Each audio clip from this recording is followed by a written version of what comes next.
I had a question when you were talking about the letter, deciding or trying to find out, is it to all of us now? Is it to an individual? Like, say you're talking about Timothy and you were looking at then some of the grammar.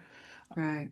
So do you have you come to the conclusion, did Paul expect, do you think, a wider audience as well? Like maybe for ministers, so to. Certainly, and everything that has a an individual, maybe an imperative, that doesn't mean the church can't benefit from it. The challenge is we need to not make it necessarily a one-to-one parallel, that a parallel that an imperative to him is an imperative to us. For example, I think when Paul gives instructions in to Timothy about he starts that letter by saying, I left you in Ephesus, so we know he's in Ephesus, to teach certain people not to teach false doctrine.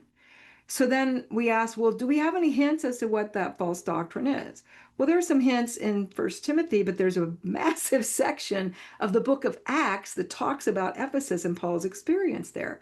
And the first part of the story is the magic workers are coming to Christ left and right, and they finally had to have a big book burning where thousands of dollars, maybe an occult would be a better translation because we might think of pulling a rabbit out of a hat for magic, but Okay. it's the dark sciences, right? And Jesus is stronger, and he's proving himself stronger to the point where even if Paul touches a cloak or a handkerchief and somebody else touches it, they're healed. That doesn't mean that's for all time.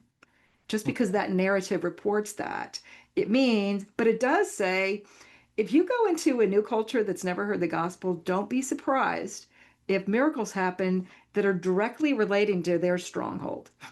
Okay. Um, I Wow. suspect if that were to happen in America today, it might be a massive crypto takeover. I don't know. I mean, it would probably relate to money Okay. that would prove the billionaires that Jesus is richer. I don't know. Okay. But anyway, what are the strongholds in a culture? And Jesus is stronger. And the other half of that section of Acts 19 talks about how people come from all over the empire to worship Artemis.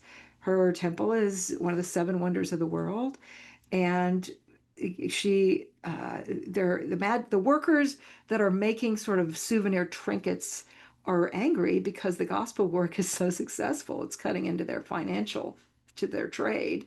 Right. And so I think it's entire. So they're chanting "Great is Artemis of the Ephesians" for 2 hours. It's Artemis related.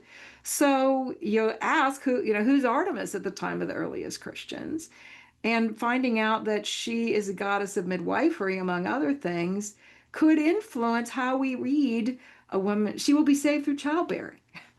Because if Right. their God is childbearing God, then Jesus is stronger. You might expect that women are going to survive childbirth, but that doesn't mean for all time in every place. So what's beneficial for the church in that? Well, Jesus is superior, period. That I Hmm. mean that's applicable to all of us today, right? But Yes. also then what's a great ministry approach? Go after the strongholds and show that Jesus is stronger, and you're going to have to depend on him to prove himself as God. That doesn't mean we put him to the test. It means he shows up and demonstrates. So you ask, how do we sort through that? Can you hear how like that's for the church today, but it's Yes. not necessarily a one-on-one. We don't say all women will be saved through childbearing, Right. right?